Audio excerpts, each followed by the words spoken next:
महाराष्ट्र सरकार ने मराठा साम्राज्य के महान सेनापति रघुजी भोसले प्रथम की मशहूर तलवार को लंदन की नीलामी से वापस लाकर एक ऐतिहासिक पहल की है। सोमवार सुबह यह तलवार मुंबई लाएगी। मुख्यमंत्री देवेंद्र फडणवीस ने इसे भारत की विरासत को पुनर्स्थापित करने का प्रयास बताया। सांस्कृतिक मामलों के मंत्री आशीष शेलार ने बताया कि तलवार को सुबह लगभग 10 बजे छत्रपति शिवाजी महाराज अंतर्राष्ट्रीय हवाई अड्डे पर उतारा गया। इसके बाद कड़ी सुरक्षा के बीच इसे प्रभात देवी स्थित पीएल देशपांडे अकादमी में रखा गया। योजना थी कि इस तलवार को हवाई अड्डे से बाइक रैली निकालकर अकादमी तक लाया जाएगा, लेकिन भारी बारिश और ट्रैफिक जाम के कारण इस कार्यक्रम को रद्द करना पड़ा।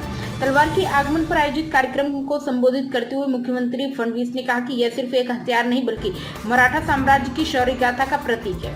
उन्होंने कहा कि यह तलवार हमसे एक तरह छीन ली गई थी और अब महाराष्ट्र में फिर लौट आई है।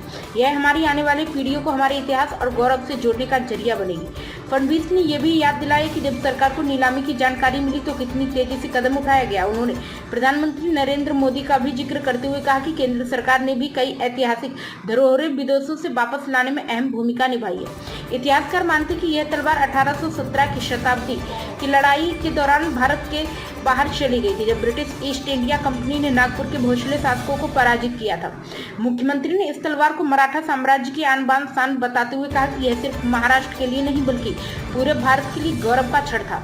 उन्होंने कहा कि जिस तरह से राज्य ने अपनी धरोहर वापस पाई, उसी तरह और भी ऐतिहासिक धरोहरें विदेशों से लाई जानी चाहिए।